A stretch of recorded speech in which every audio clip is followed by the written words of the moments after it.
Assalamualaikum warahmatullahi wabarakatuh. Izin memperkenalkan diri sebelumnya, perkenalkan saya Prince Malizia dengan PM 2013024024 dan dengan teman saya Salsa Nora Liza dengan NPM 2013024002. Di sini kami akan mempresentasikan materi mengenai ekosistem estuari mata kuliah biologi kelautan. Materi yang pertama akan disampaikan oleh rekan saya yaitu Salsa Nora Liza. Untuk Salsa dipersilakan. Baiklah, yang pertama ada ekosistem estuari. Estuari berasal dari kata aetus yang artinya pasang surut. Estuari didefinisikan sebagai wilayah pesisir semi tertutup yang mempunyai hubungan bebas dengan laut terbuka dan menerima masukan air tawar dari daratan. Secara sederhana, estuaria didefinisikan sebagai tempat pertemuan air tawar dan air asin. Oleh karena itu, ekosistem ini sangat dipengaruhi oleh pasang surut dan air laut dengan salinitas tinggi dapat bercampur dengan air tawar yang salinitasnya lebih rendah daripada air laut. Sebagian besar estuaria didominasi oleh substrat berlumpur yang merupakan endapan yang dibawa oleh air tawar dan air laut. Contoh dari estuaria adalah muara sungai, teluk dan rawa pasang surut, teluk di pantai, dan badan air di belakang pantai pasir. Estuari merupakan pesisir semi tertutup atau semi-enclosed coastal dengan badan air mempunyai hubungan bebas dengan laut terbuka atau open sea dan kadar air laut terlarut dalam air tawar dari sungai. Estuari merupakan suatu komponen ekosistem pesisir yang dikenal sangat produktif dan paling mudah terganggu oleh tekanan lingkungan yang diakibatkan kegiatan manusia maupun oleh proses-proses alamiah. Estuari dapat disebut sebagai daerah peralihan atau ekoton antara habitat laut dan habitat air tawar. Banyak karakter fisik, kimiawi, dan biologis yang khas. Berikut gambar tentang ekosistem estuari. Karakteristik ekosistem estuari. Estuari merupakan salah satu daerah yang unik karena terletak di antara daerah kontinen dan laut. Setiap daerah estuari memiliki ciri fisik tersendiri yang mempengaruhi ekologinya. Kebanyakan daerah estuari memiliki bentuk yang panjang dan sempit, menyerupai saluran. Salah satu ciri unik dari daerah estuari yaitu terdapatnya ekosistem mangrove baik pada daerah pesisir maupun pada bagian muara sungai. Kombinasi pengaruh air laut dan air tawar akan menghasilkan suatu komunitas yang khas dengan lingkungan yang bervariasi. Antara lain, yang pertama, tempat bertemunya arus air dengan arus pasang surut yang berlawanan, menyebabkan suatu pengaruh yang kuat pada sedimentasi, percampuran air, dan ciri-ciri fisik lainnya, serta membawa pengaruh besar pada biota sendiri. Lalu yang kedua, pencampuran kedua macam air tersebut menghasilkan suatu sifat fisik lingkungan khusus yang tidak sama dengan sifat air sungai maupun air laut. Jadi dia memiliki sifat sendiri. Lalu yang ketiga, perubahan yang terjadi akibat adanya pasang surut mengharuskan komunitas mengadakan penyesuaian secara fisiologis dengan lingkungan sekelilingnya. Yang keempat, tingkat kadar garam di daerah estuaria tergantung pada pasang surut air laut. Banyaknya aliran air tawar dan arus-arus lainnya serta topografi daerah estuari tersebut. Lalu beberapa faktor fisik, kimia, maupun biotik lingkungan yang dapat menjadi faktor pembatas dalam ekosistem estuari adalah yang pertama ada salinitas. Tingkat salinitas estuari berubah dari waktu ke waktu dikarenakan oleh iklim, topografi estuari, pasang surut air laut, dan volume air tawar yang masuk. Di daerah tropis seperti di Indonesia, memiliki iklim tropis dan pasang surut diurnal atau 2 kali pasang dan surut dalam waktu sehari semalam yang menyebabkan terjadinya fluktuasi salinitas yang mana waktu terjadinya cukup pendek sekitar 6 jam. Faktor pertama yang mempengaruhi salinitas adalah fenomena pasang surut air laut yang besar mendorong air laut masuk cukup besar dan sampai ke daerah hulu sungai. Sebaliknya, apabila pasang sudah turun, maka keadaan isohalit kembali ke daerah hilir saja. Hal ini menyebabkan pada daerah yang yang sama di daerah estuari memiliki salinitas yang berbeda pada waktu yang berbeda sesuai perubahan akibat pasang surut air laut dan volume air tawar yang masuk. Lalu faktor kedua yang mempengaruhi tingkat salinitas adalah kekuatan Coriolis, yaitu terjadinya pembelokan arah gerak melingkar akibat rotasi bumi mengelilingi sumbunya. Berputarnya bumi pada porosnya mengakibatkan perubahan arah gerakan air laut yang masuk ke daratan atau muara sungai, membelokkannya ke arah kanan di belahan bumi sebelah utara dan ke arah kiri pada belahan bumi bagian selatan. Sebagai contoh, di daerah estuari di sekitar Pulau Jawa bagian selatan, kekuatan Coriolis akan membelokkan air laut yang masuk ke estuari ke arah kiri apabila kita melihat estuari ke arah laut. Akibatnya, pada dua titik yang berlawanan dan terletak pada jarak yang sama dari laut akan memiliki salinitas yang berbeda.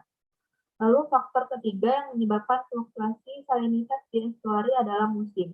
Di Indonesia dengan dua musim yang berbeda dalam tahun akan menyebabkan perbedaan salinitas sebagai akibat berubahnya volume air tawar dan berubahnya intensitas cahaya matahari.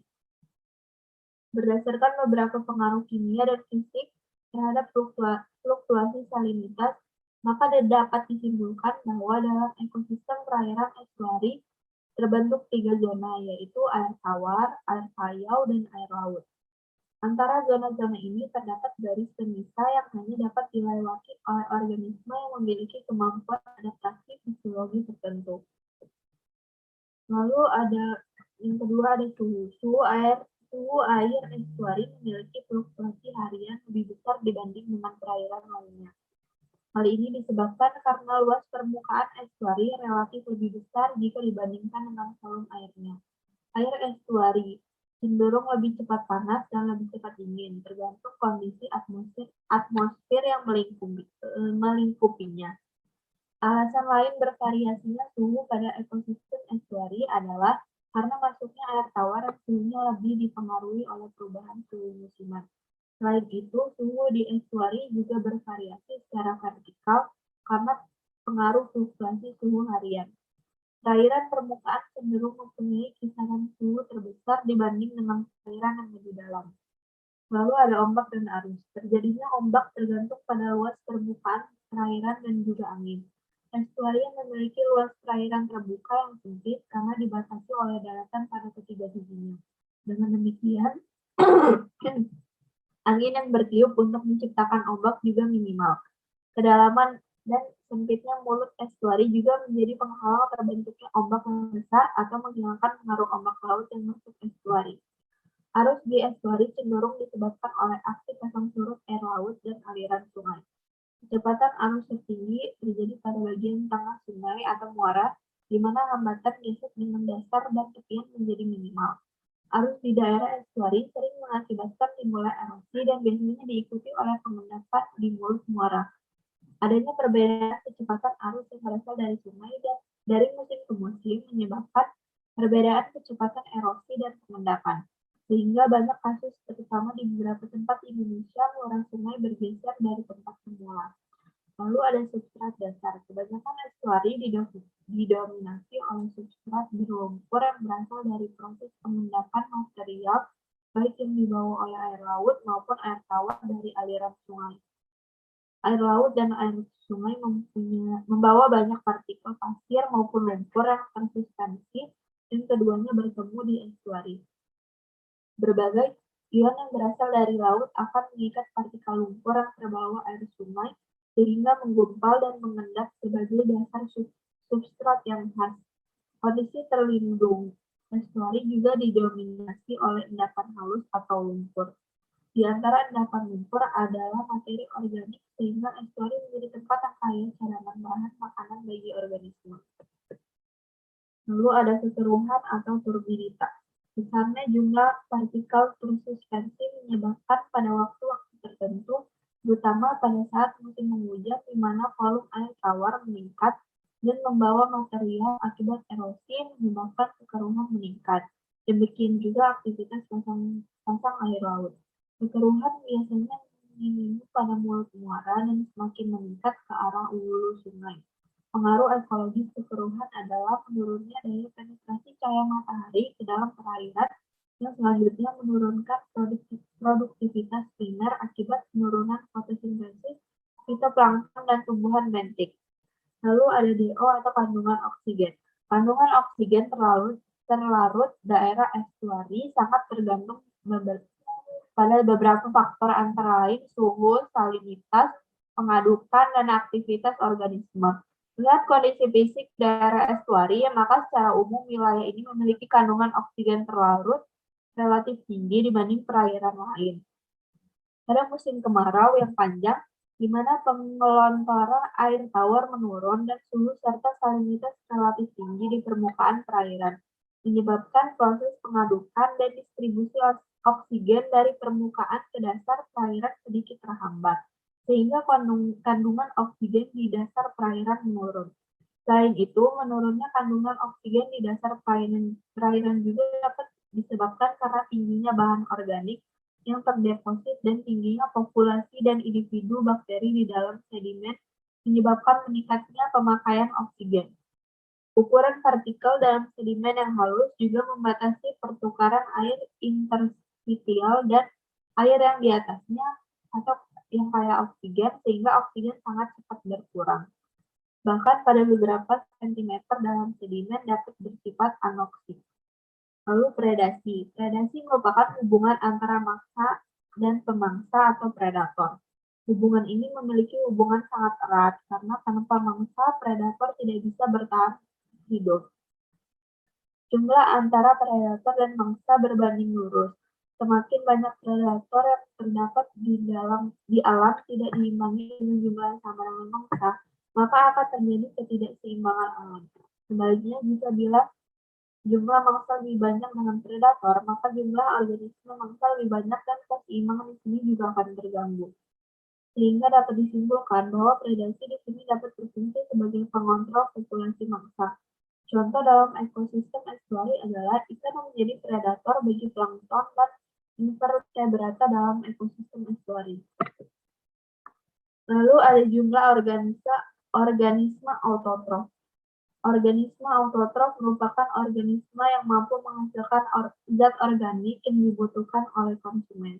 Organisme ini tentunya membutuhkan bahan berupa zat-zat organik yang terdapat di alam dengan bantuan matahari, biasa disebut prosesnya yaitu fotosintesis, sehingga terbentuklah glukosa yang organik tadi.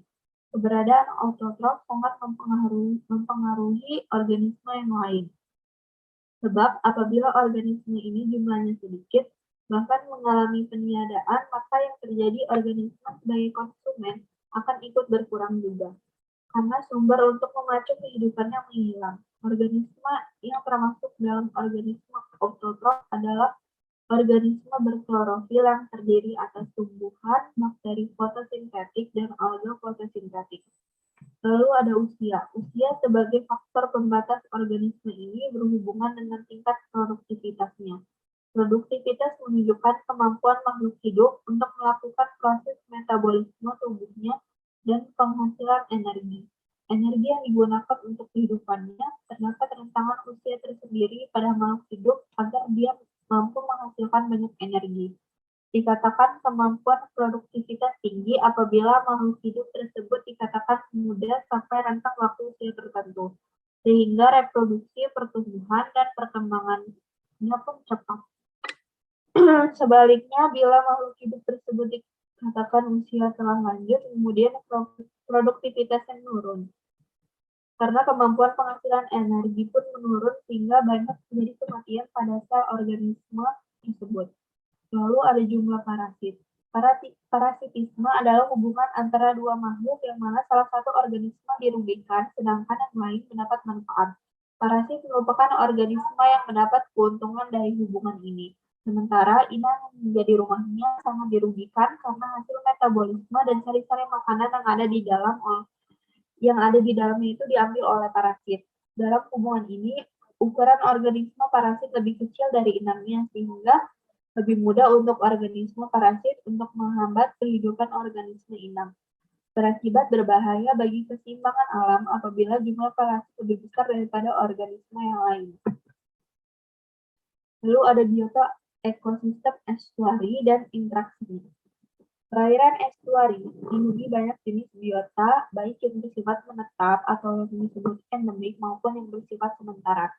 Spesies-spesies yang hidup menetap di ekosistem estuari adalah berbagai jenis kerang, kepiting, termasuk rajungan dan ikan. Spesies-spesies yang tinggal sementara di ekosistem estuari adalah larva beberapa jenis udang dan ikan yang setelah dewasa bermigrasi di laut bebas.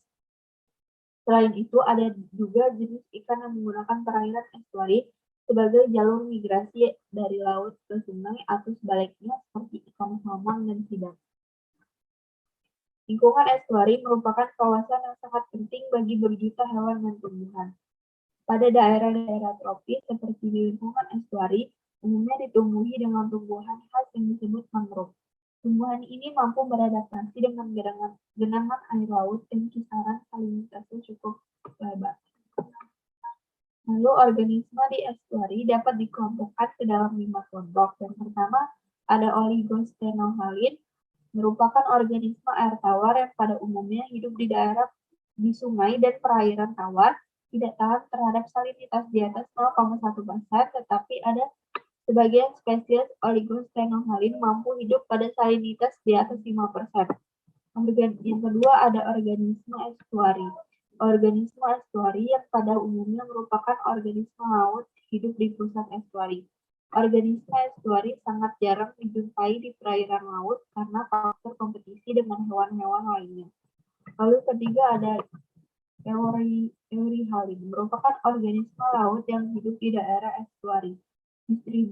Distribusi hidup organisme ini wilayah laut sampai ke pusat estuari, namun tidak tahan terhadap perubahan salinitas sampai 18%, tetapi ada sebagian spesies tahan terhadap kisaran salinitas 5%. Yang keempat ada Polstenohalid, merupakan organisme laut yang hidup di mulut estuari dan mampu hidup pada salinitas 25%. Lalu ada organisme Purwaya, kebanyakan berupa ikan dan kepiting, menghabiskan sebagian besar siklus hidupnya di estuari. Sebagai contoh, kepiting bakau berupaya ke laut hanya untuk memijat, sedangkan daur hidup lainnya setelah memasuki fase remaja dijalani di ekosistem estuari. Lalu komponen biotik, ada komponen biotik. Komponen biotik merupakan komponen yang terdiri atas makhluk hidup. Komponen biotik yang terdapat pada ekosistem estuari dapat dikelompokkan menjadi ada organisme autotrof, merupakan organisme yang dapat mengubah bahan organik menjadi anorganik atau dapat membuat makanannya sendiri. Organisme autotrof dapat dibedakan menjadi dua tipe. Yang pertama ada fotoautotrof, yaitu organisme yang dapat menggunakan sumber energi cahaya untuk mengubah bahan anorganik menjadi bahan organik. Contohnya adalah tumbuhan hijau pada ekosistem estuari. Lalu ada chemoautotrof, adalah organisme yang dapat memanfaatkan energi dari reaksi kimia untuk membuat makanan sendiri dari bahan organik. Berbagai organisme autotrof ini bertindak sebagai produsen, karena kemampuannya untuk mengubah zat organik menjadi organik yang dibutuhkan oleh organisme lain yang dapat pula disebut sebagai produsen. Di dalam ekosistem estuari dapat dijumpai berbagai jenis produsen primer. Pada paparan pasir atau lumpur dapat dijumpai lamun atau Enhalus aphorolides yang merupakan tumbuhan berbunga dan beberapa jenis alga antara lain alga berfilamen seperti Enteromorpha sp dan Padina sp. Di dalam kolam air estuari dijumpai fitoplankton seperti diatom dan dinoflagellata. B. Organisme heterotrof adalah organisme yang memperoleh bahan organik dari organisme lain. Contohnya, hewan, jamur, dan bakteri non-autotrof dapat disebut sebagai konsumen. Estuari kaya akan sumber makanan bagi konsumen primer dari rantai makanan. Sumber makanan utama diperoleh dari besarnya jumlah detritus yang melimpah di dalam kolam air dan di dasar estuari. Sebagian besar hewan konsumen primer terdapat di dasar estuari seperti teritip atau krustase, Cirripedia, kerang dan keong atau bivalvia dan gastropoda yang berada di permukaan dasar estuari. Ataupun hewan lain yang hidup di dalam lumpur seperti Cacing juga tak kalah dengan predator besar seperti baronang, kerapu, kepiting cucut, dan salmon. Lalu, organisme pengurai atau dekomposer. Pengurai atau dekomposer adalah organisme yang menguraikan bahan organik yang berasal dari organisme mati. Pengurai disebut juga konsumen makro atau sapotrop karena makanan yang dimakan berukuran lebih besar. Organisme pengurai menyerap sebagian hasil penguraian tersebut dan melepaskan bahan-bahan yang sederhana yang dapat digunakan kembali oleh produsen. Termasuk pengurai di daerah estuari adalah kepiting, karang-karangan, bakteri, cacing laut, dan jamur.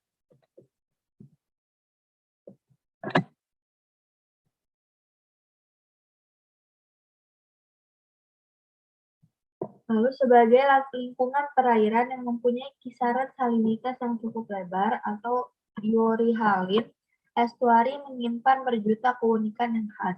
Hewan-hewan yang hidup pada lingkungan perairan ini adalah organisme yang mampu beradaptasi dengan kisaran salinitas tersebut. Dan yang paling penting adalah lingkungan perairan estuari merupakan lingkungan yang sangat kaya akan nutrien, yang menjadi unsur terpenting bagi pertumbuhan fitoplankton. Inilah sebenarnya kunci dari keunikan lingkungan estuari. Sebagai kawasan yang kaya akan unsur hara atau nutrien, estuari dikenal dengan sebutan daerah pembesaran atau nursery ground bagi berjuta ikan, invertebrate atau crustacean, bivalve, echinodermata, annelida, dan masih banyak lagi kelompok infauna. Dibandingkan dengan tempat lain, spesies estuari sangat sedikit.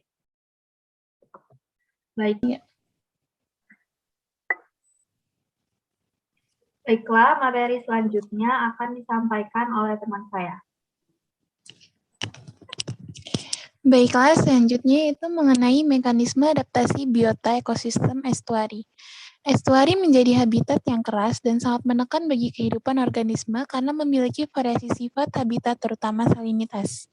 Oleh karena itu, untuk dapat hidup dan berhasil membentuk koloni di daerah estuari, organisme harus mempunyai kemampuan untuk beradaptasi secara khusus. Adapun bentuk adaptasi tersebut adalah sebagai berikut.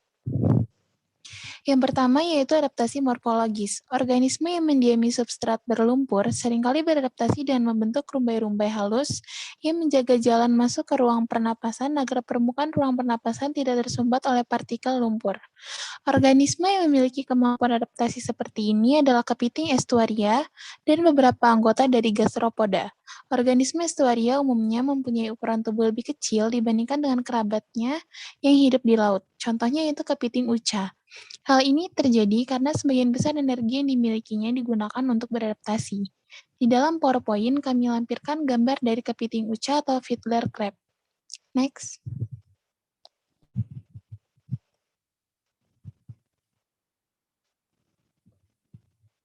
Yang kedua yaitu adaptasi fisiologis.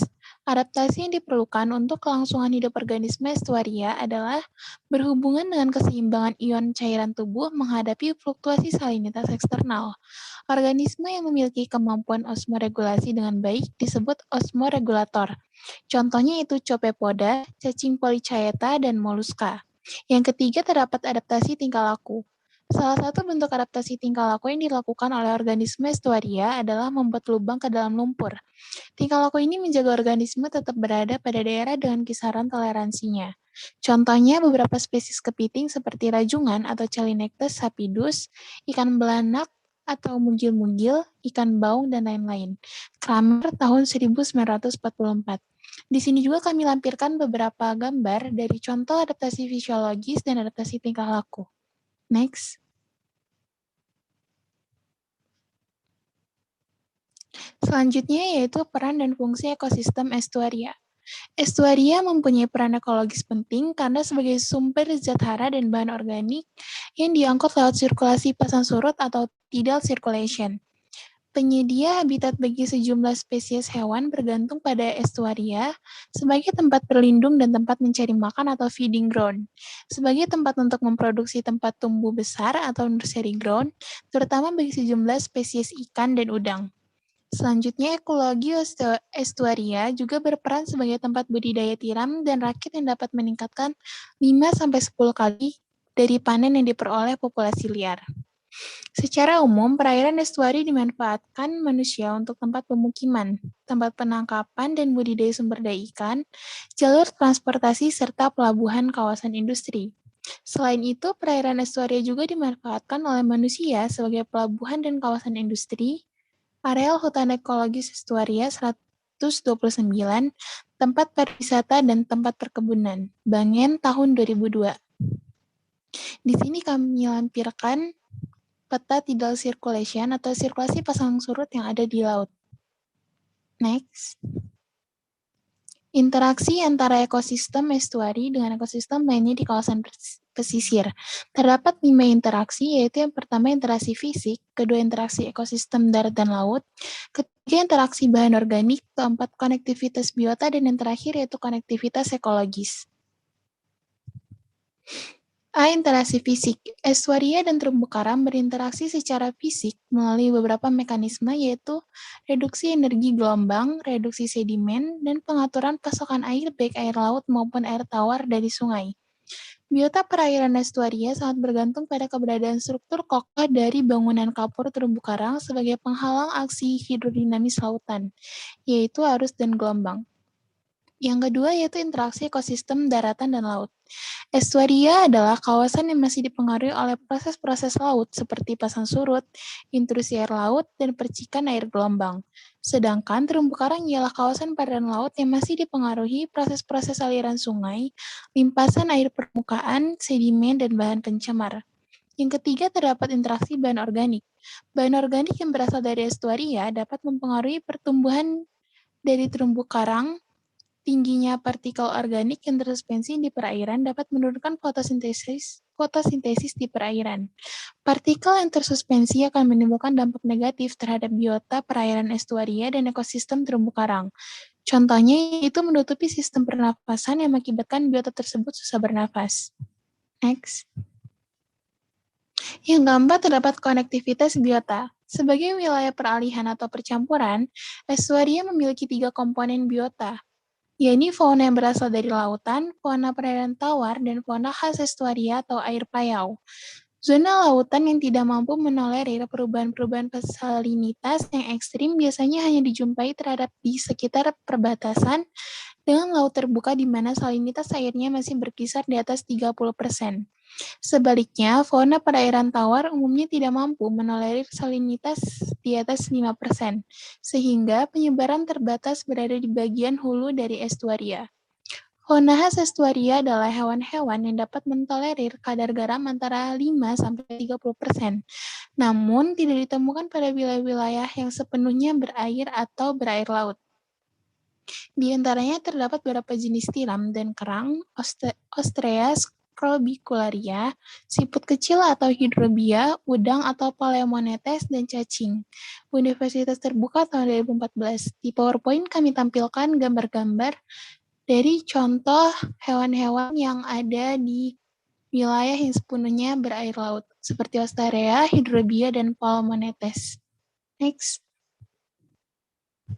Yang terakhir terdapat konektivitas ekologis. Konektivitas ekologis terbagi menjadi 2, yaitu interaksi migrasi biota dan interaksi spesies biota. Migrasi biota laut merupakan suatu hubungan yang penting dan nyata antara terumbu karang dan ekosistem estuaria. Ada 2 kategori migrasi biota, yaitu migrasi jangka pendek untuk makan. Tipe migrasi ini umumnya dilakukan oleh biota-biota dewasa. Ada 2 strategi migrasi makan, yaitu Edge feeders dan tipe migratory feeders. Selanjutnya yang kedua yaitu kategori migrasi daur hidup antara sistem yang berbeda. Tipe migrasi ini sering dijumpai pada spesies ikan dan udang yang diketahui melakukan pemijahan dan pembesaran larva di hutan mangrove yang tentunya melewati ekosistem estuaria. Yang selanjutnya yaitu interaksi spesies biota. Biota yang hidup di ekosistem estuaria umumnya adalah percampuran antara yang hidup endemik, artinya yang hanya hidup di estuari, dengan mereka yang berasal dari laut dan beberapa yang berasal dari perairan tawar, khususnya yang mempunyai kemampuan osmoregulasi yang tinggi. Kepiting, tiram, dan masih banyak ikan komersial merupakan hewan estuari. Baiklah, sekian materi ekosistem estuari yang dapat kami sampaikan. Atas kurang dan lebihnya kami minta maaf, dan jika ada saran atau masukan baik dari Bapak maupun teman-teman, kami persilakan di ruang diskusi. Sekian yang dapat kami sampaikan, kami akhiri. Wassalamualaikum warahmatullahi wabarakatuh.